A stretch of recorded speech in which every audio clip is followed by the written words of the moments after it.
الحمد لله نحمده ونستعينه ونستغفره ونؤمن به ونتوكل عليه ونعوذ بالله من شرور أنفسنا ومن سيئات أعمالنا من يهده الله فلا مضل له ومن يضلله فلا هادي له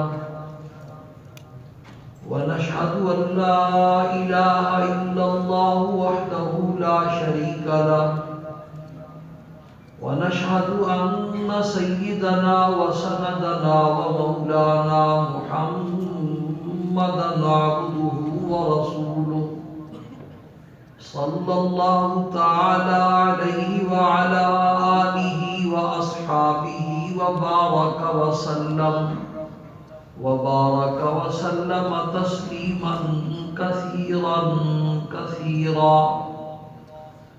أما بعد فقد قال النبي صلى الله عليه وسلم كلمتان حبيبتان إلى الرحمن خفيفتان على اللسان ثقيلتان في الميزان سبحان الله وبحمده سبحان الله العظيم.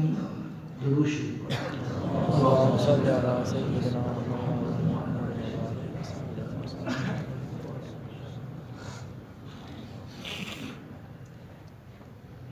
محترم مشائخ اعظام، علماء کرام اور عزیز طلباء اور محترم مہمانان گرامی، آج کی یہ بابرکت تقریب ان بچوں کی حوصلہ افزائی کے لیے اور ان کی خوشی میں شریک ہونے کے لیے منعقد کی گئی ہے. ان کے بہت سارے والدین، اعزاء اور اقرباء ان کی حوصلہ افزائی کے لیے تشریف لائے ہوئے ہیں اور علماء کرام کی بھی ایک کثیر تعداد موجود ہے. پورا سال علمی مباحث موقع بموقع اس کی تقاریر ہوتی رہی ہیں. آج میں آپ کی خدمت میں مختصر وقت میں کوئی ایسی بات کرنا چاہتا ہوں جو سب کے لیے، ہم سب کے لیے مفید ہو. اللہ پاک ہمارا یہ مل بیٹھنا اپنے دربار میں قبول فرمائے، ہماری مغفرت اور نجات کا ذریعہ بنائے اور ہماری زندگی میں انقلاب اور تبدیلی کا اس کو اللہ پاک ذریعہ بنائے. بس آپ حضرات سے صرف ایک ہی گزارش ہے کہ ایک تو جیسا کہ حضرت نے اعلان فرمایا کہ ہم سارے اللہ کو خوش کرنے کے لیے جمع ہوئے ہیں، کوئی ایسا کام نہ کریں اللہ کی ناراضگی والا. یہ تصویریں بہرحال تصویریں ہیں، چاہے موبائل کی کیوں نہ ہو، اس لیے تصویروں کی قطعاً اجازت نہیں ہے اور اس کی آپ کوشش نہ کریں. اور دوسرا، سونے کی بھی کوشش نہ کریں. جاگ کر کے بیٹھیں اور متوجہ ہو کر کے بیٹھیں گے تو جلدی بات جو ہے نا ختم. میں ایک مدرس آدمی ہوں، مقرر تو ہوں نہیں، یا نعت خوان بھی نہیں ہوں کہ آنکھیں بند کر کے شروع ہو جاؤں، یا قاری بھی نہیں ہوں کہ آنکھیں بند کر کے وہ حسن قرات کی محفل میں قاری صاحب شروع ہو جاتے ہیں. تو میں تو مدرس آدمی ہوں، آگے طالب علم جاگ رہا ہو، توجہ کے ساتھ سن رہا ہو تو بات کر سکتا ہوں، ورنہ بات نہیں کر سکتا. ریگنڈ میں جاتا ہوں امتحان کے لیے تو وہاں ان کی تعداد کثیر ہوتی ہے، وقت تھوڑا ہوتا ہے تو 10-10 کی جوڑیاں بناتے ہیں. تو ایک طالب علم امتحان دے رہا تھا تو وہ جو 10واں لڑکا بیٹھا تھا انڈونیشیا کا تھا، تو وہ کتاب ہاتھ میں پکڑ کیسے سو رہا. تو میں نے اس کو دیکھا تو شعر پڑھا، کتنی تسکین ہے وابستہ تیرے نام کے ساتھ کہ نیند کانٹوں پہ بھی آ جاتی ہے آرام کے ساتھ. بیڈ پہ اللہ نے کیسا سکون رکھا ہے امتحان ہو رہا ہے، امتحان میں تو بندہ کانپتا ہے، ہاتھ کانپتے ہیں، زبان کانپتی ہے، اور وہ سو رہا ہے، تو وہی سونے کی کوشش نہیں کر رہی۔ اور ان طلباء کو میں نے کلاس میں سمجھایا تھا کہ آپ نے میری طرف توجہ کرنی ہے، ہر آنے جانے والے کو نہیں دیکھنا ہے، اس لیے آپ کے نام بھی مجھے آتے ہیں، ایسا نہ ہو کہ آپ کے مہمان آئے ہوئے ہیں اور میں کسی کا نام لے بیٹھوں اور آپ کی بےزتی ہو جائے۔ مہمان تو آتے رہیں گے، یہ مجمع ہے اور آنا جانا لگا رہے گا، آپ نے پوری توجہ میری طرف رکھنی ہے، کیونکہ تاکہ ہمارا یہ مل بیٹھنا مفید ہو جائے، اجتماعی بس آخری ملاقات ہے، اس کے بعد تو انفرادی ہوگی۔ 4-5 باتیں مختصر سی بالکل آپ کی خدمت میں عرض کرنی ہے۔ ایک جگہ میں جمعہ پڑھاتا تھا تو وہاں میں نے پہلی بات بیان کی، تو میں نے کہا باقی باتیں اگلے جمعے، 4 باتیں رہتی ہیں وہ اندر جمعے بیان کریں۔ تو نماز کے بعد میرا ایک مقتدی آیا، مجھے ملا کہ کل میری فلائٹ ہے، میں دوبارہ جا رہا ہوں، ایسا کریں کہ وہ 4 باتیں مجھے ابھی سنا دیں، میں تو اب سن نہیں سکتا۔ تو میں نے اس کو کہا کہ ایک آدمی ڈاکٹر کے پاس گیا ہے،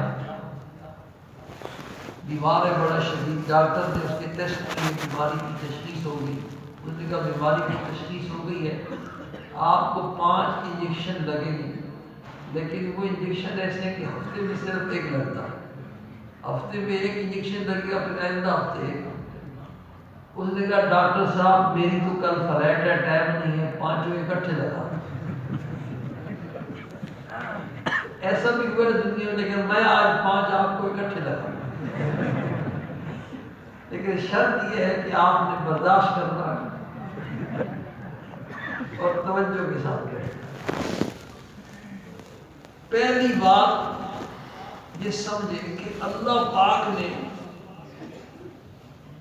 انسان اور حیوان میں ایک بنیادی فرق پیدا فرمایا ہے۔ انسان کے اور فرشتوں کے اور جنات کے علاوہ جتنے بھی حیوانات اور جاندار ہیں، ذی روح ہیں، کسی بھی حیوان میں اللہ پاک نے مستقبل کی فکر نہیں پیدا فرمائی۔ کتنا ہی بڑا حیوان ہو، کتنا ہی چھوٹا کیوں نہ ہو، کسی بھی حیوان میں یہ سوچ نہیں کہ کل کیا ہوگا، پرسوں کیا ہوگا، ترسوں کیا ہوگا، ایسی کوئی سوچ 1 سال کے بعد، کئی سالوں کے بعد کیا ہوگا۔ مستقبل کی فکر سے اللہ نے جملہ حیوانات کو بے نیاز کر دیا ہے۔ آپ میں سے اکثر حضرات کو بارہا اس کا تجربہ ہوا ہوگا، آپ مرغی لینے کے لیے مرغی والے کی دکان پر جاتے ہیں، ڈربہ مرغیوں سے فل ہوتا ہے، آپ اس سے بات کرتے ہیں، وہ مرغی نکالتا ہے، تولتا ہے، ذبح کرتا ہے، اس کی چمڑی اتارتا ہے، بوٹیاں بنا کے شاپر پہ ڈال کے آپ کو دے دیتا ہے، پیسے وصول کر لیتا ہے۔ اور یہ سارا منظر ڈربے کی دیگر مرغیوں کے سامنے ہو رہا ہوتا ہے، اور وقفے وقفے سے ہر ایک کے ساتھ یہ کارروائی ہونے والی ہے۔ شام تک وہ ڈربہ مرغیوں سے اکثر خالی ہو جاتا ہے، دوسرے دن تازہ مرغیاں آتی ہیں، لیکن یہ سب کچھ دیکھنے کے باوجود وہ اس سے بے نیاز ہوتی ہے کہ تھوڑی دیر میں میرے ساتھ کیا ہونے والا۔ وہ کھا بھی رہی ہوتی ہیں، پی بھی رہی ہوتی ہیں، اور اچھل کود بھی کر رہی ہوتی ہیں۔ یہ کیا ہے کہ اللہ پاک نے حیوان میں مستقبل کی فکر نہیں پیدا فرمائی، لیکن حیوان کے مقابلے میں جتنے بھی انسان ہیں، انسانوں میں، فرشتوں میں، جنات میں اللہ پاک نے مستقبل کی سوچ پیدا فرمائی، مستقبل کا غم پیدا فرمایا، مستقبل کی پریشانی، کل کیا ہوگا، پرسوں کیا ہوگا، ہفتے کے بعد کیا ہوگا، مہینے کے بعد کیا ہوگا، سال کے بعد کیا ہوگا، کئی سالوں کے بعد کیا ہوگا، میرے یہ بچے بڑے ہو جائیں گے، ان کے لیے مکان کا، شادی کا، ساری باتیں سوچتا رہتا ہے، پھر منصوبے بناتا رہتا ہے، محنت کرتا رہتا ہے، تدبیریں سوچتا رہتا ہے۔ تو یہ کیا ہے بھائی؟ اللہ پاک نے انسان میں مستقبل کی کیا رکھی ہے؟ فکر رکھی ہے، لیکن شرط یہ ہے کہ انسان پاگل اور دیوانہ نہ ہو۔ یہ جو ٹرک ہے نا، چھکڑے، ٹرک بھی ان کو کہتے ہیں، ان کے پیچھے بڑے عبرت والے جملے بسا اوقات لکھے ہوتے ہیں۔ ایک ٹرک ہماری گاڑی کے آگے سے گزر رہا تھا، اس میں لکھا ہوا تھا عقل نہ ہوئے تے موجہ ہی موجہ، عقل ہوئے تے سوچا ہی سوچا۔ تو شرط یہ ہے کہ ایسا اگر انسان میں عقل ہے، وہ پاگل نہیں ہے، تو سوچ لو۔ عبد الملک ابن مروان کا ایک بچہ تھا، سادہ سا، مجذوب ٹائم کا تھا۔ وہ ایک جگہ کھڑا ہوا تھا تو وہاں ایک گدھا جو ہے نا، وہ کنویں کا پانی نکال رہا تھا، کھینچ رہا تھا، راہ کھینچ رہا تھا، ویسے چکر لگا رہا تھا اور پانی نکل کر کے کھیتوں کو سیراب کر رہا تھا۔ اس گدھے کے گلے میں گھنٹی تھی، وہ گھنٹی بجتی تھی، اور گدھے کا مالک جو تھا وہ چارپائی پر لیٹا ہوا تھا، کبھی اس کی آنکھیں بند ہوتی، کبھی کھل جاتی۔ تو اس نے اس سے پوچھا، یہ شہزادہ تھا، اس نے اس سے پوچھا کہ یہ گھنٹی تم نے اس کے گلے میں کیوں باندھی ہوئی ہے؟ اس نے کہا اس لیے باندھی ہوئی ہے کہ میں آرام سے بیٹھا رہتا ہوں، یہ چلتا رہتا ہے، جب تک یہ چلتا رہتا ہے مجھے گھنٹی کی آواز آتی رہتی ہے، اور جب یہ کھڑا ہو جاتا ہے تو گھنٹی کی آواز آنا بند ہو جاتی ہے، مجھے پتہ چل جاتا ہے کہ یہ رک گیا ہے، میں اٹھتا ہوں کہ اس کو لگاتا ہوں، پھر یہ چلتا ہوں۔ تو وہ شہزادہ کہنے لگا کہ اللہ کے بندے، اگر یہ ایک جگہ کھڑا ہوگا ایسے سر ہلاتا ہے تو گھنٹی تو پھر بھی بجتی رہے گی، تو سویا رہے گا، تو سمجھے گا کہ پانی نکل رہا ہے۔ اس نے کہا بات تو تیری بڑی زبردست ہے، ٹھیک ہے، لیکن یہ تب ہو سکتا ہے کہ جب اس گدھے کے سر میں تیرا دماغ، تو پھر یہ ممکن ہے۔ تو میرے دوستوں بزرگوں، اللہ پاک نے حیوانات میں مستقبل کی سوچ نہیں پیدا فرمائی، اور انسانوں میں، فرشتوں میں، جنات میں مستقبل کی فکر پیدا فرمائی، مگر شرط یہ ہے کہ انسان پاگل نہ ہو۔ یہ پہلی بات۔ دوسری بات یہ سمجھو، انسانوں کے پھر اس دنیا میں دو طبقے۔ پہلا طبقہ انسانوں کا جو بڑی کثیر تعداد میں ہے اور ہر دور میں اس کی کثرت ہی رہی، ان کو انسان ہونے کی وجہ سے مستقبل کی فکر تو ہے انسان، لیکن ساری فکر دنیا والے مستقبل کی۔ مستقبل کس کو کہتے ہیں بھائی؟ مستقبل کہتے ہیں آنے والے زمانے کو، جو گزر گیا وہ ماضی، جس میں ہماری گفتگو ہو رہی ہے یہ حال ہے، اور آنے والا زمانہ کیا کہلاتا ہے؟ مستقبل کہلاتا ہے۔ ایک ہم سب کا مستقبل وہ ہے جو ہم سب کی موت پہ ختم ہو جائے گا، یہ دنیا والا مستقبل کہلاتا ہے، اور ایک ہم سب کا مستقبل وہ ہے جو ہم سب کی موت سے شروع ہوگا اور پھر کبھی ختم ہونے کا نام نہیں لے گا۔ غور کرو، توجہ کرو، میری بات کو سنو۔ لمبا عرصہ عالم برزخ میں، پھر لمبا عرصہ عالم حشر میں، اس کے بعد پھر جنت میں یا جہنم میں، اس نے ختم نہیں ہونا، اس کو کہتے ہیں آخرت والا مستقبل۔ تو انسانوں کا پہلا طبقہ جو کثیر تعداد میں ہے، ان کو مستقبل کی فکر تو ہے، لیکن ساری فکر دنیا والے مستقبل کی ہے کہ میرا کیا بنے گا، میرے بیوی بچوں کا کیا بنے گا، میرے مر چکا دل بیچاروں کا کیا ہوگا، میں ان کے لیے کچھ چھوڑ کے جاؤں، ان کے مکانات بنا کے جاؤں، ان کے کاروبار کا، ملازمت کا بندوبست کر کے جاؤں۔ ہر انسان کو سوچتا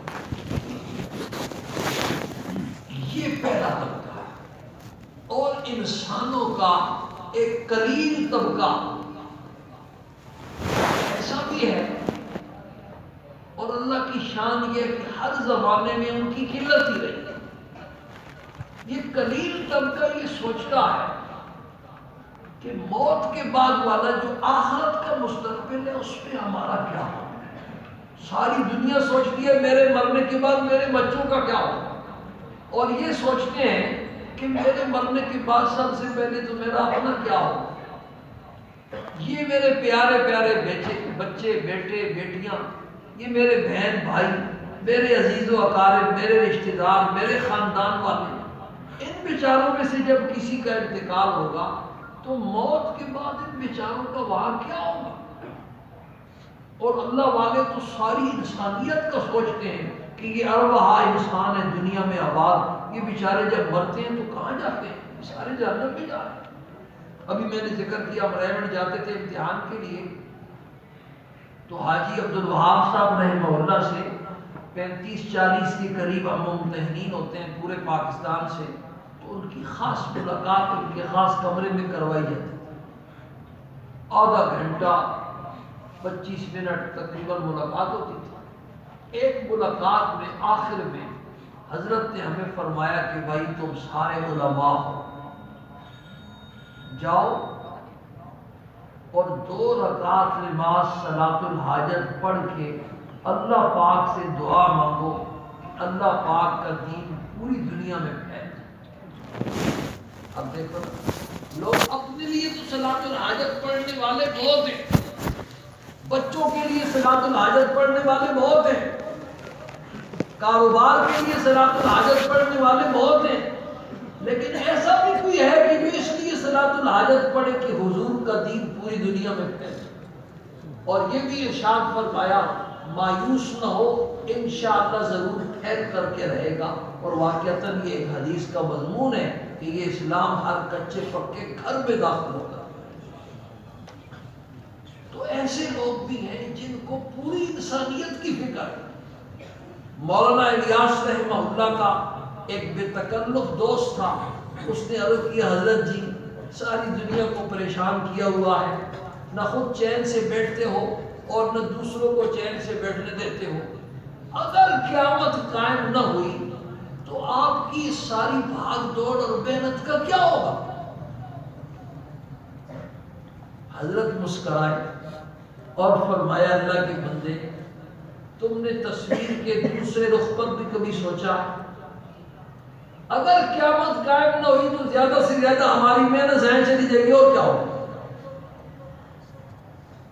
لیکن تم نے یہ بھی سوچا ہے کہ اگر قیامت قائم ہو گئی، جیسا کہ ساری آسمانی کتابوں میں اللہ پاک نے اس کے آنے کا اعلان کیا ہے، 1,24,000 انبیاء علیہ السلام جیسی مقدس ہستیوں کی مبارک اور سچی زبانوں سے اس کا بار بار اعلان کروایا ہے۔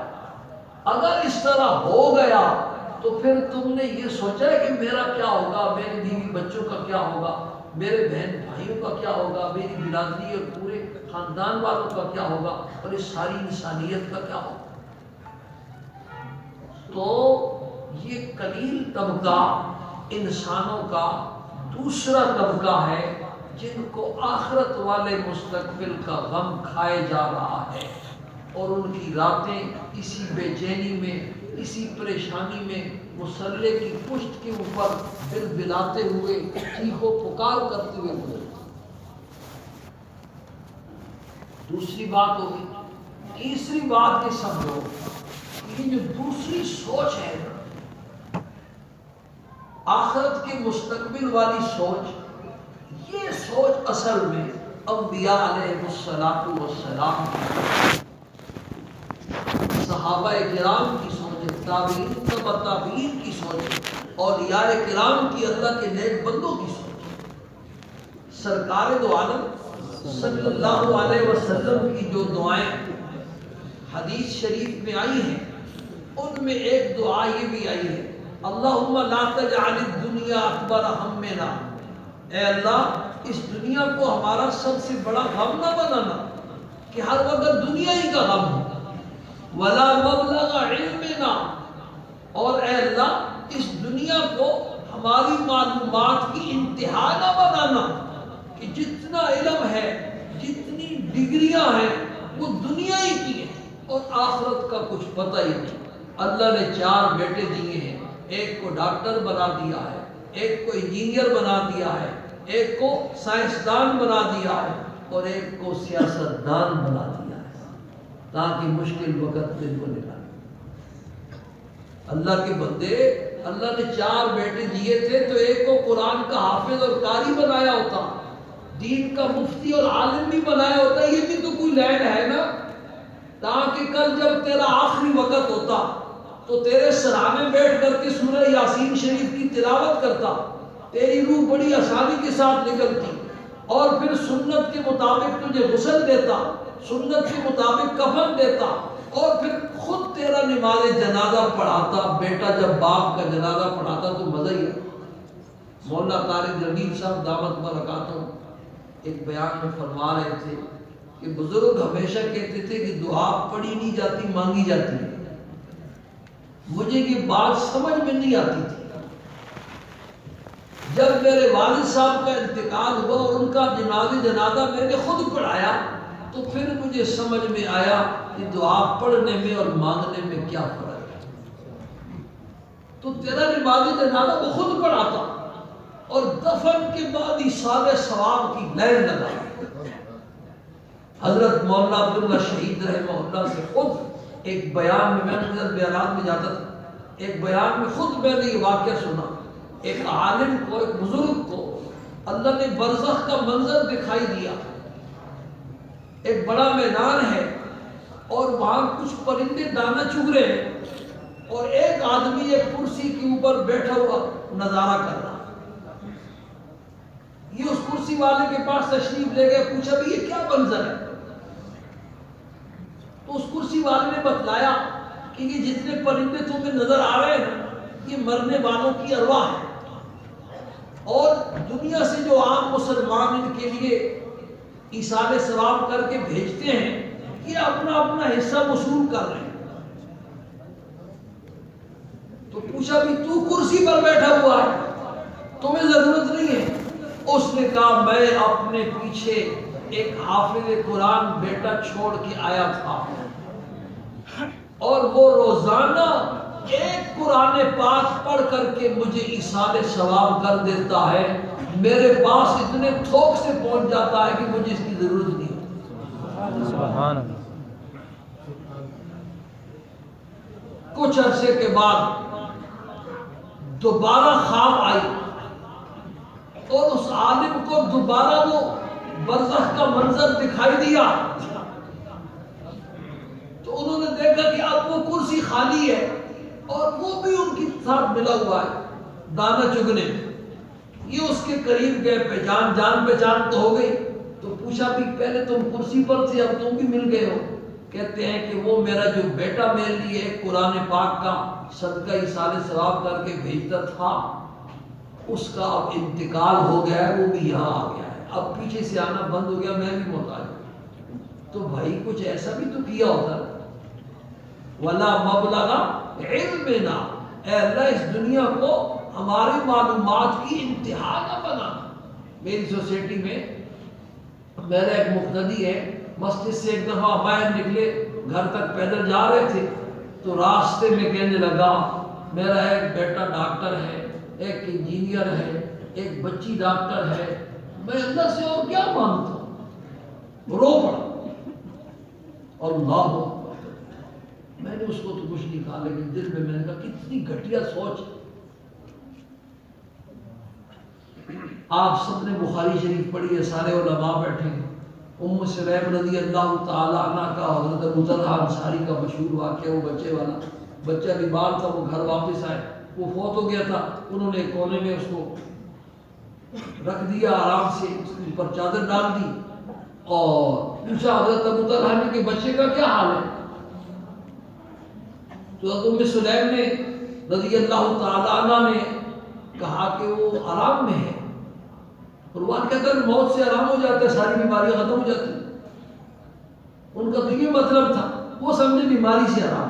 12 میاں بیوی نے رات گزاری صبح جب نماز کے لیے جانے لگے تو حضرت ام سلیم رضی اللہ تعالیٰ عنہ نے ساری بات بتا دی کہ اس بیچارے کا تو انتقال ہو گیا۔ ان کو بڑا غصہ آیا اور جا کر کے حضور صلی اللہ علیہ وسلم سے شکایت لگائی۔ آپ صلی اللہ علیہ وسلم نے ارشاد فرمایا اللہ پاک تمہاری اس رات میں برکت ڈالے۔ اس حدیث کے راوی انصاری صحابی وہ کہتے ہیں کہ اس بچے کی میں نے نو بچے اس کے دیکھے، کلہم قد قرأوا القرآن، سب کے سب قرآن پاک کے حافظ تھے۔ یہ نہیں کہا کلہم قد قرأوا الدکتورا، سارے کے سارے ماشاءاللہ ڈاکٹر۔ تو بھائی حضور صلی اللہ علیہ وسلم کی کیا دعا تھی؟ اللہم لا تجعل الدنیا اکبر ہمنا ولا مبلغ، کوئی ایسا بھی کر کے جاؤ کہ تمہارے پیچھے ہی سارے ثواب کا سلسلہ یہ چلتا رہے۔ مولانا رحمت اللہ صاحب مقبوضہ کشمیر کے ایک بہت بڑے عالم ہیں، مدینہ منورہ میں ان سے ملاقات ہوئی ایک ضیافت میں، تو انہوں نے اپنا ایک واقعہ سنایا تشدید، کہتے ہیں میں دارالعلوم دیوبند میں پڑھتا تھا جس زمانے، تو قاری محمد طیب صاحب رحمہ اللہ اس زمانے میں دارالعلوم دیوبند کے معتمم تھے۔ دن کے وقت مجھے خط ملا جو حضرت قاری صاحب کے نام تھا، تو میں خوشی میں بھاگا ہوا دفتر گیا کہ حضرت کو خط دوں گا، آج مسافہ بھی ہوگا، دعا بھی ملے گی۔ جیسے میں دفتر کے دروازے پر پہنچا تو چپڑاسی کھڑا تھا چوکیدار، اس نے مجھے روک لیا کہ قاری صاحب تو بیٹھے ہوئے ہیں لیکن یہ ان کا ذاتی خط ہے، قاری صاحب مدرسے کے اوقات میں مدرسے کے دفتر میں اپنا ذاتی خط وصول نہیں کرتے، یہ ہمارے اکابر کی ہے۔ یہ خط ان کے گھر پہنچا۔ مغرب کی نماز کے بعد میں حضرت کے گھر گیا، بیٹھک کا دروازہ کھٹکھٹایا تو اندر سے کنڈی لگی ہوئی تھی۔ آدھے پونے گھنٹے کے بعد حضرت نے دروازہ کھولا، مسکراتے ہوئے باہر تشریف لائے۔ تو میں نے شکوہ کیا کہ حضرت میں تو آدھے گھنٹے سے کھڑا ہوں۔ حضرت نے فرمایا بھائی مجبوری ہے، مغرب کی نماز کے بعد اوابین کے نوافل میں 3 پارے میں روزانہ اپنے والد کے ایصال ثواب کے لیے پڑھیں۔ سبحان اللہ۔ اور فرمایا ساتھ کہ 35 سال سے میرا یہ معمول ہے، ایک دن بھی لاغا نہیں۔ سبحان اللہ۔ یہ واقعہ میں کراچی گیا تو میں نے اپنے دوست کو سنایا تو انہوں نے اس کی تصدیق کی کہ مولانا عادل خان شہید رحمہ اللہ کے ساتھ قاری محمد طیب صاحب رحمہ اللہ کا وہ ان کے ڈرائیور تھے، کراچی کی مسجد میں سفر کے دوران بھی یہ واقعہ پیش آیا کہ مغرب کی نماز پڑھنے کے لیے قاری صاحب اندر کے تو باہر نکلتی نہیں تھی، باہر آئے تو میں نے پوچھا تو حضرت نہیں فرمایا، اور یہ بھی فرمایا کہ میرے والد صاحب اپنے والد صاحب کے لیے بھی ایسے ہی پڑھتے۔ تو بھائی کچھ ایسا بھی کر کے جاؤ، یہ نہیں کہ سارے ڈاکٹر، ہم ڈاکٹروں کا انکار نہیں کرتے، ڈاکٹر بھی مسلمان معاشرے کی ضرورت ہے، انجینئر بھی ضرورت ہے، سائنسدان بھی ضرورت ہے، اور سیاستدان بھی ضرورت ہے، لیکن یہ مولوی بھی تو کسی کھاتے کے ہیں نا، یہ بھی تو ایک لین ہے نا۔ پاکستان میں مشہور ہے نا کہ جس لین میں اپنا آدمی ہے تو اس لین پہ سارے کام آسان ہو جاتے ہیں۔ اسپتال میں اگر آپ کا اپنا ڈاکٹر ہے تو اس کے کام، کچہری میں اپنا جج اور وکیل ہے تو وہاں کے کام، تو بھائی یہ بھی تو کوئی لین ہے نا۔ یہ نہیں کہ باپ کا انتقال ہو گیا تو مدرسے سے بچے آ رہے ہیں ختم پڑھنے کے لیے، آپ کے اپنے بچے جب پڑھیں گے تو پھر ان کا ایصال ثواب ہوگا۔ تو میں عرض یہ کر رہا تھا کہ یہ دوسری جو سوچ ہے یہ انبیاء علیہ السلام والی سوچ ہے۔ حضرت ابراہیم علیہ السلام کی جو دعائیں قرآن نے نقل کی ہیں، ان دعاؤں میں ایک دعا یہ بھی ہے وَلَا تُخْزِنِي يَوْمَ يُبْعَثُونَ، اے میرے پالنے والے جس دن سارے انسانوں کو قبروں سے اٹھایا جائے گا اس دن مجھے رسوا نہ کر۔ یہ کون کہہ رہا ہے بھائی؟ جد الانبیاء، 4000 نبی جس کی اولاد میں اللہ نے پیدا فرمائے، وہ یہ دعا مانگ رہا ہے وَلَا تُخْزِنِي يَوْمَ يُبْعَثُونَ، اے اللہ قیامت والے دن جس دن سارے انسانوں کو قبروں سے اٹھایا جائے گا اس دن مجھے رسوا نہ کر۔ قرآن پاک میں سورہ آل عمران کا آخری رکوع ان فی خلق السماوات سے جو شروع ہوتا ہے، یہ وہ 10 آیات ہیں جو سرکار دو عالم صلی اللہ علیہ وسلم جب تہجد کی نماز کے لیے اٹھتے تھے ان 10 آیات کی بستر پہ بیٹھے بیٹھے آسمان کی طرف رخ کر کے تلاوت کرتے، اس کے بعد پھر تہجد پڑھتے تھے۔ ان آیات میں اللہ نے اپنے نیک بندوں کی صفات اور دعائیں نقل کی ہیں۔ ان دعاؤں میں ایک دعا یہ بھی ہے وَلَا تُخْزِنَا يَوْمَ الْقِيَامَةِ رَبَّنَا وَآتِنَا مَا وَعَدتَّنَا عَلَى رُسُلِكَ، اے ہمارے پالنے والے ہمیں وہ نعمتیں نصیب فرما، یعنی ایسے اعمال نصیب فرما کہ ہم ان نعمتوں کے مستحق بن جائیں جن کا آپ نے اپنے انبیاء علیہ السلام کی زبانوں سے ہمارے ساتھ وعدہ کیا ہوا۔ وَلَا تُخْزِنَا يَوْمَ الْقِيَامَةِ، اور اے اللہ ہمیں قیامت والے دن رسوا نہ کر۔ یہ اللہ کے نیک بندوں کی صفت۔ ہمارے سارے اکابر کے پیر و مرشد حاجی امداد اللہ مہاجر مکی رحمہ اللہ کے بارے میں ہمارے اکابر نے لکھا ہے کہ عشاء کی نماز کے بعد مصلی کی پشت پہ آ جاتے اور ساری رات یوں داڑھی پکڑ کے اللہ کے سامنے ہاتھ جوڑ کے فریاد کرتے رہتے الہی روز محشر ای بندہ رسوا مت، اے اللہ قیامت والے دن اس بندے کو رسوا۔ علامہ اقبال مرحوم نے اپنی انتقال سے صرف 3 دن پہلے ایک بے نظیر ربائی کہی، تو غنی از ہر دو عالم من فقیر روز محشر عذر ہائے من پذیر، اے اللہ آپ دونوں جہانوں سے بے نیاز ہیں۔ سبحان اللہ، ماشاء اللہ، ختم ہو گیا۔ آپ ان کو کہتے ہیں تو پھر یہ کہتے ہیں، ایسا لگ رہا ہے جیسے قبرستان میں بول رہا ہوں، یہ سارے ثواب کی باتیں ہو رہی ہیں۔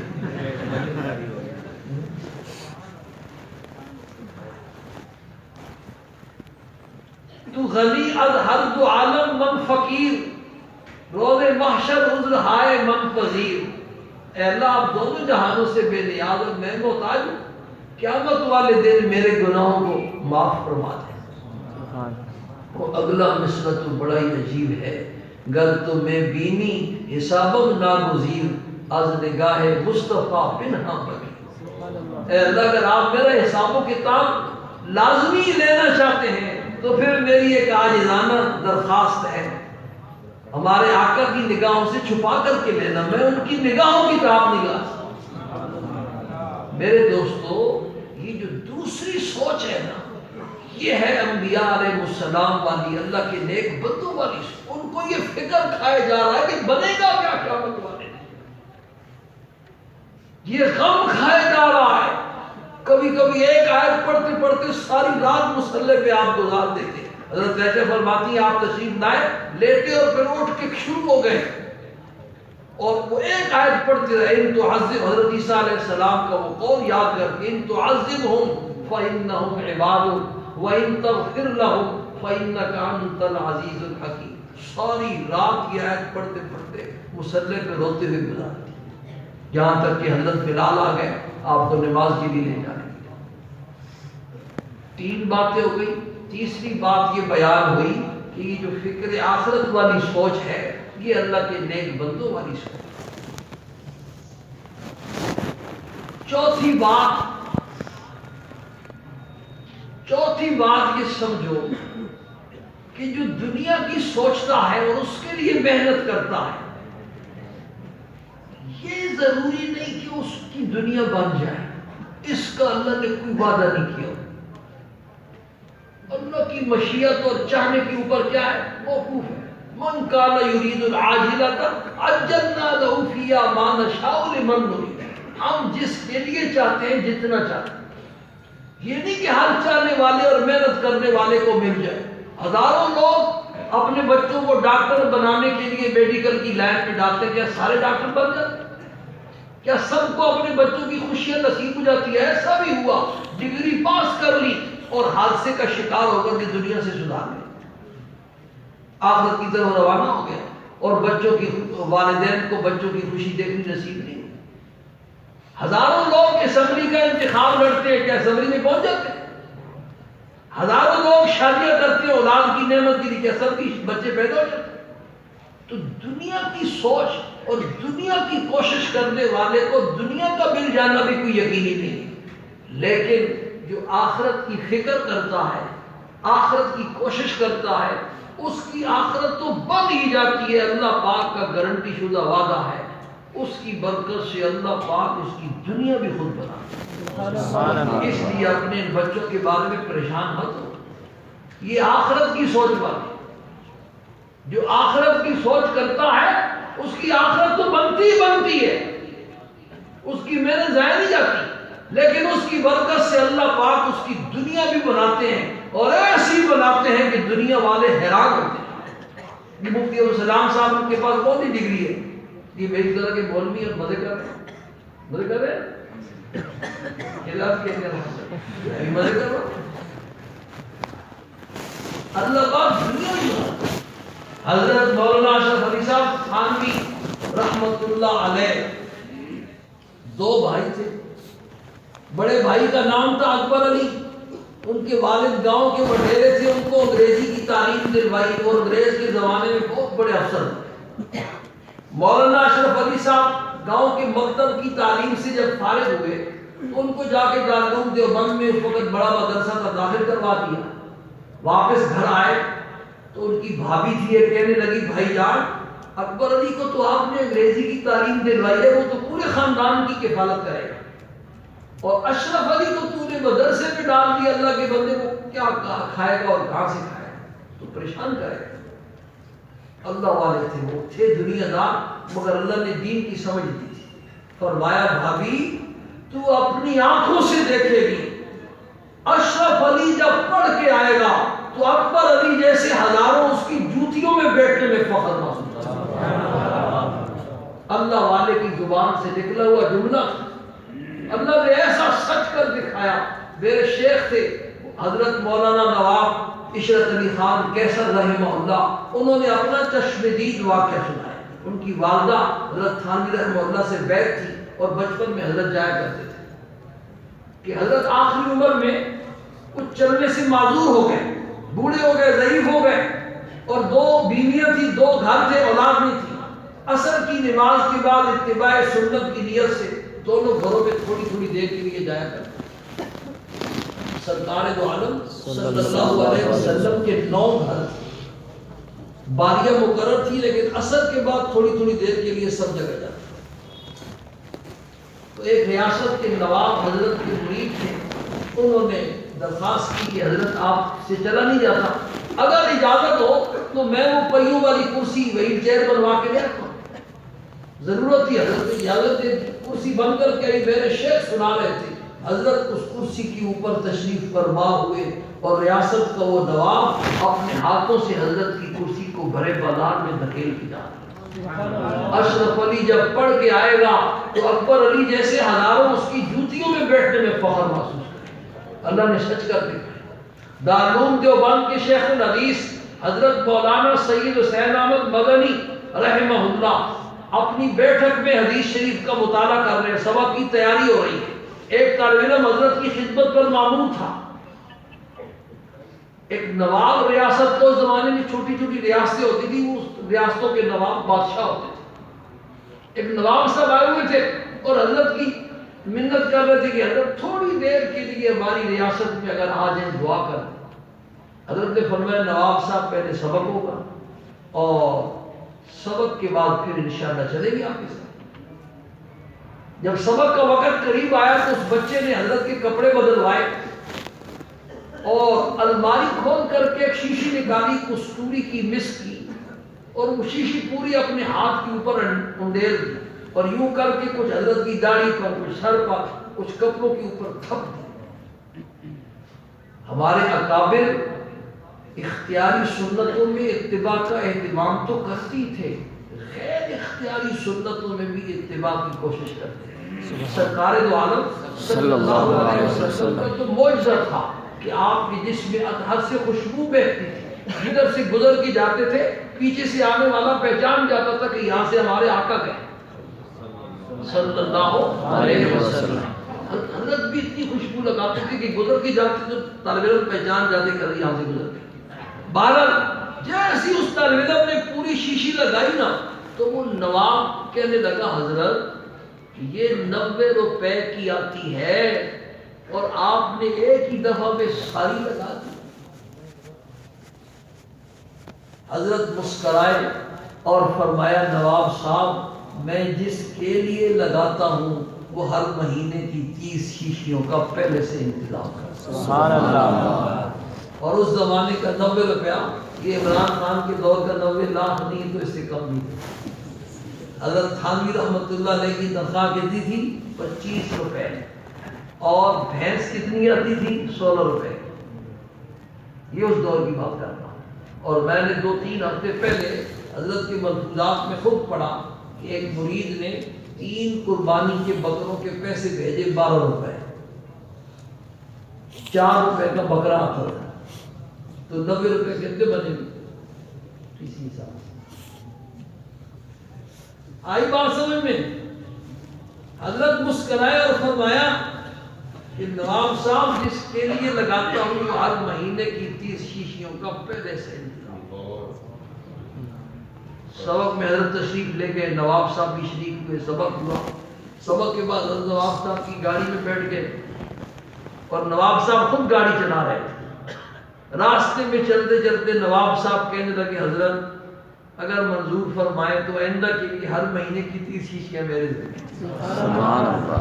حضرت پھر مسکرائے اور فرمایا نواب صاحب میں نے تو کہہ دیا تھا جس کے لیے لگاتا ہوں وہ ہر مہینے کی 30 شیشیوں کا پہلے سے انتظام کر دیتا ہے. آج کی آخری شیشی تھی اور اللہ ایسے انتظام کرتا. تو بھائی آخرت کی فکر کرنے والوں کی آخرت تو بنتی ہے، دنیا بھی. امام ابو یوسف رحمہ اللہ وہ کا ذہن نہیں ہو گیا. امام ابو یوسف رحمہ اللہ قاضی القضات ہارون الرشید کی مجلس خاص میں بیٹھے ہوئے ہیں. اندر سے ایک فالودہ ٹائپ کی کوئی چیز آئی تو ہارون الرشید کہنے لگا حضرت یہ ضرور تناول فرمائیں گے، ہمارے لیے بھی کبھی کبھی بنتا ہے. قاضی ابو یوسف رحمہ اللہ نے پوچھا یہ کیا چیز ہے؟ تو ہارون الرشید نے بتلایا کہ یہ پستے کے روغن میں بنا ہوا فالودہ ہے اور اس کا بنانا انتہائی مشکل ہے، یہ ہمارے لیے بھی کبھی کبھی بنتا ہے. امام ابو یوسف ہنس پڑے اور فرمایا اللہ ابو حنیفہ پر رحم فرمائے، وہ اپنے دل کی آنکھوں سے کئی سال بعد آنے والا واقعہ پہلے دیکھ لیں جس کو ہم اب دیکھ رہے ہیں.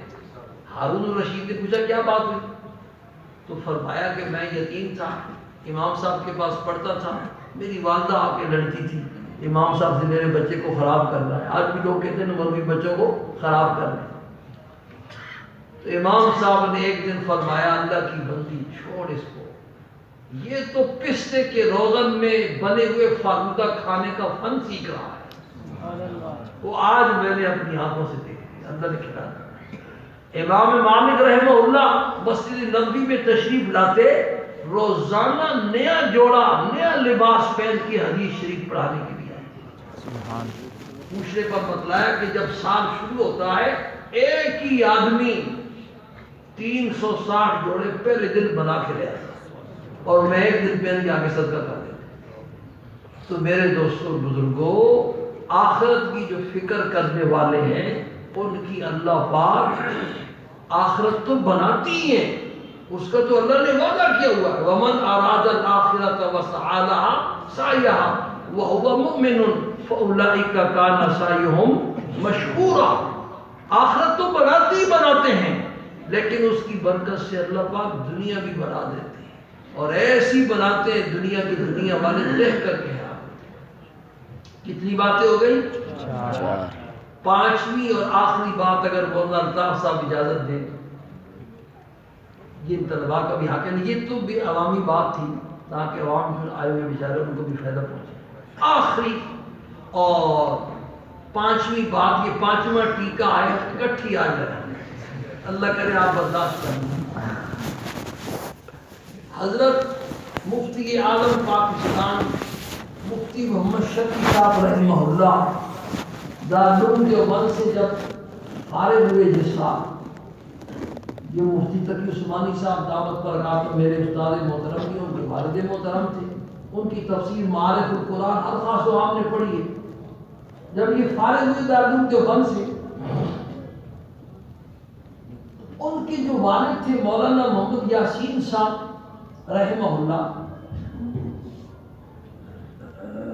وہ بھی اس وقت دارالعلوم دیوبند کے استاد تھے، اور ان کا یہ جملہ بڑا مشہور ہے کہ میں نے دارالعلوم دیوبند کا وہ زمانہ بھی دیکھا ہے جس زمانے میں چپراسی اور چوکیدار سے لے کر شیخ الحدیث تک سارے کے سارے صاحب نسبت اولیاء ہیں،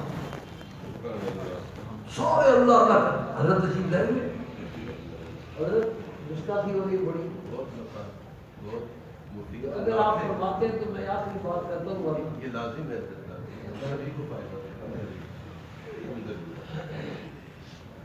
تو چوکیدار سے لے کر شیخ الحدیث تک سارے صاحب نسبت اولیاء ہوتے تھے اللہ تعالیٰ۔ انہوں نے اپنے صاحبزادے کو فرمایا کہ بیٹا اب تم ظاہری تعلیم سے تو فارغ ہو گئے ہو، تو چلو حضرت تھانوی رحمہ اللہ سے جا کے بیعت ہو جاؤ اور کی باطنی علوم بھی حاصل کر لو۔ ان کو لے کر کے حضرت تھانوی رحمہ اللہ کے پاس تھانہ بھون پہنچے۔ اس واقعے سے پہلی بات تو یہ ثابت ہو گئی عزیز طلبا کہ اب تم رسمی تعلیم سے تو فارغ ہو گئے، لیکن اب اس کے بعد جو پہلا کام ہے نا وہ کسی شیخ کا انتخاب ہے جس سے مناسبت ہو، اس سے اپنا اصلاحی تعلق قائم کر کے اپنی باطن کی بھی اصلاح کراؤ اور باطنی علوم بھی حاصل کرو۔ یہی ہمارے اکابر کا طریقہ تھا۔ بغیر شیخ کے اس دور میں، اس دور کی بات ہے، آج سے 70 سال پہلے حضرت تھانوی رحمہ اللہ نے فرمایا تھا کہ اللہ والوں کی صحبت کیا ہے؟ فرض عین ہے۔ تو اس فتنوں کے دور میں بھی جتنے کچھ عوام میں فتنے آئے ہوئے ہیں، کچھ علماء میں بھی فتنے آئے ہوئے ہیں، یہ سارے فتنے ان میں ہیں جن کا کوئی شیخ اور مربی نہیں، جن کی کسی نے تربیت نہیں کی ہے۔ حکیم اختر صاحب رحمہ اللہ فرماتے تھے کہ بھئی مربع بنتا ہے تربیت سے، اس کے لیے کسی مربی کی بھی ضرورت ہوتی ہے۔ ایک آملہ ہے درختوں کے نیچے پڑا ہوا، اس کو جو ہے نا پھلدہ نکالنے کے لیے استعمال کرتے ہیں، اور ایک مربع بن جاتا ہے اس کو دل کے لیے استعمال کرتے ہیں، دونوں میں زمین و آسمان کا فرق۔ تو اس لیے سب سے جو پہلا کام ہے نا وہ کیا ہے بھائی؟ شیخ کا انتخاب، جس سے بھی مناسبت ہو مشورہ کر کے استخارہ کر کے کسی کو اپنا بڑا بنا دو۔ بغیر شیخ کے فتنوں کے دور میں رہنا ایسا ہے جیسے کوئی عورت بیوہ ہو جائے، مطلقہ ہو جائے تو وہ بیچاری بغیر شوہر کے وقت گزارے تو کیسا وقت گزرے گا؟ اپنی بات اور لگام کسی کے ہاتھ میں دے دو۔ اور بہرحال جب بیعت کا وقت آیا تو حضرت مفتی محمد شفیع صاحب رحمہ اللہ نے عرض کیا کہ حضرت بیعت تو میں ہو جاتا ہوں، لیکن بزرگ جو وظائف بتاتے ہیں اوراد اور وظائف وہ میرے بس کی بات نہیں، مدرسے والوں نے میرے ذمے اتنے کام لگائے ہیں کہ میرے پاس ٹائم ہی نہیں ہوتا۔ تو حضرت تھانوی رحمۃ اللہ علیہ نے فرمایا کہ نہیں، میں تمہیں بالکل مختصر سی 2 باتیں بتاؤں، لمبا چوڑا کوئی وظیفہ۔ پہلی بات تو یہ ہے کہ ایک تو تم تکبیر اولیٰ کا اہتمام کرو، مشکل کام نہیں، نماز تو پڑھنی ہے بھائی، اور مردوں نے جماعت کے ساتھ پڑھنی ہے تو تھوڑا سا پہلے چلا جائے۔ الحمدللہ میں فخر کے طور پر نہیں کہہ رہا ہوں، مجھے کبھی آذان گھر میں نہیں ہوئی، سبحان اللہ، اذان سے بھی 15-20 منٹ آدھا گھنٹہ پہلے مسجد میں موجود ہوتا ہوں، اور جمعے والے دن تو 10:30 بجے جا کے میں مسجد میں ڈیرا لگا لیتا ہوں۔ دکاندار دکان کھولے گا تو بھائی کہاں کھائیں گے، دکان ہی نہیں کھلے گی دکان کہاں سے؟ اس لیے آپ نے بھی ایسے ہی کرنا ہے، تکبیر اولیٰ کا کیا کرنا ہے؟ اہتمام۔ اور دوسرا کام یہ ارشاد فرمایا کہ ہر نماز کے بعد تسبیحات فاطمی کا اہتمام کر دو۔ یہ بات اس حدیث کی مناسبت سے کہہ رہا ہوں۔ تسبیحات فاطمی 33 دفعہ سبحان اللہ، 33 دفعہ الحمدللہ، 34 دفعہ اللہ اکبر، یہ ہر نماز کے بعد۔ ہمارے عصر اور فجر کے بعد تو معمول ہے لمبی دعا کا اور تسبیحات کا، لیکن باقی نماز الحمدللہ میرا اس پر بھی دائمی ہے۔ فقراء صحابہ آپ صلی اللہ علیہ وسلم کی خدمت میں حاضر ہوئے اور عرض کی اللہ کے پیغمبر کی عمرات تو ہم سے بڑھ گئے، نماز روزہ تو ہم سارے کرتے ہیں، لیکن یہ صدقہ خیرات بھی کرتے ہیں، غلاموں کو بھی آزاد کرتے ہیں، جہاد میں بھی خرچ کرتے ہیں، ہمارے پاس تو کچھ ہے ہی نہیں۔ آپ نے ارشاد فرمایا میں تمہیں ایک ایسا عمل بتاتا ہوں تم سب سے بڑھ جاؤ. یہی عمل بتایا تسبیحات فاطمی کا. کچھ عرصے کے بعد کچھ دنوں کے بعد عمران نے بھی اس پر عمل شروع کر دیا. وہ پھر شکایت لے کے حضور وہ بھی کرتے ہیں. تو فرمایا ذالک فضل اللہ یؤتیہ من یشاء. اسی طرح یہ حضرت خانوی رحمہ اللہ نے تو نہیں فرمایا, میں اپنی طرف سے کہہ رہا ہوں کہ اسی طرح رات کو سونے سے پہلے بھی تسبیحات فاطمی کا کیا کرو, اہتمام کرو.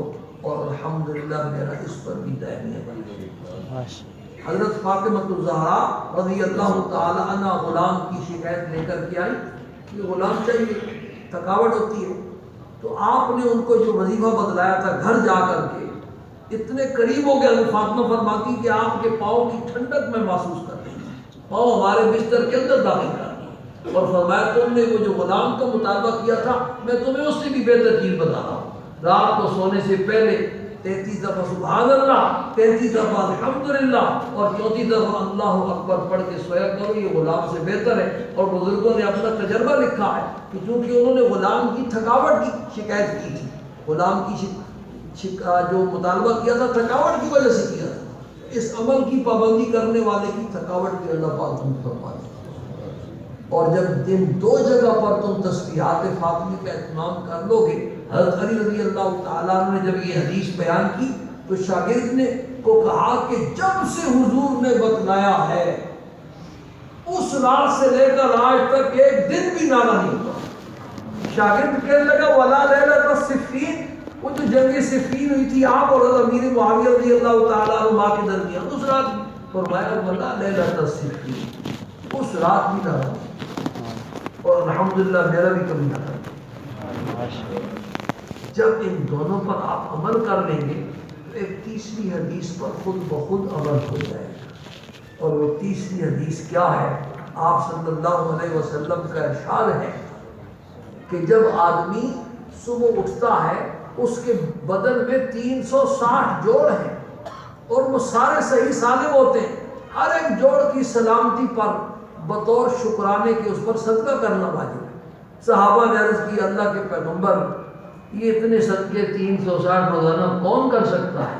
آپ نے ارشاد فرمایا اللہ کے بندو صدقے کی بہت ساری صورتیں, سبحان اللہ کہنا بھی صدقہ ہے, الحمدللہ کہنا بھی صدقہ ہے, اللہ اکبر کہنا بھی صدقہ ہے, کسی کو نیکی کا حکم دینا بھی صدقہ ہے, برائی سے روکنا بھی صدقہ ہے, بھولے ہوئے کو راستہ بتانا بھی صدقہ ہے, سواری پر سوار ہونے والے کی مدد کرنا بھی صدقہ ہے, راستے سے تکلیف دہ چیز کو ہٹانا, یہ ساری صدقے کی صورتیں ہیں. تو جب آپ ان دونوں مقامات میں تسبیحات فاطمی کا اہتمام کریں گے تو یہ 600 کا عدد بن جائے گا, 360 تو ہو جائے گا.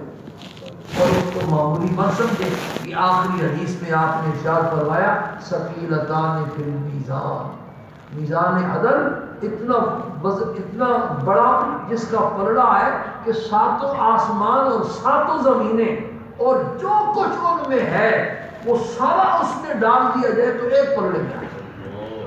اور حدیث شریف میں آپ نے ارشاد فرمایا کہ ایک مرتبہ جب مخلص بندہ ایمان والا اخلاص کے ساتھ سبحان اللہ کہتا ہے تو میزان عدل کا وہ پلڑا آدھا بھر جاتا ہے ثواب سے. سبحان اللہ.